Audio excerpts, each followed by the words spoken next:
కొంచెం అవకాశం చిక్కినా లోకం నీలోనికి ప్రవేశించాలని, నిన్ను పాపంలోనికి లాగాలని, చెడుతనంలోనికి నిన్ను నెట్టుకెళ్లాలని, నీ ద్వారా దేవుడి పని జరగకపోగా జరుగుతున్న దేవుని పనికి నువ్వే ఒక తలనొప్పిగా మారాలని శత్రు సమూహము, సాతాను, దురాత్మలు, నీ శరీరము, లోకాకర్షణలన్నీ గట్టుకట్టి ముట్టడేస్తున్నాయమ్మా.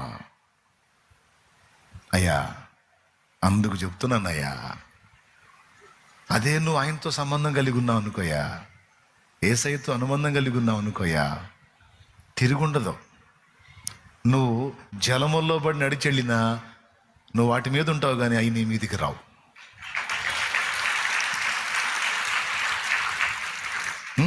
జలములలో బడినే వెళ్ళిన అవి నా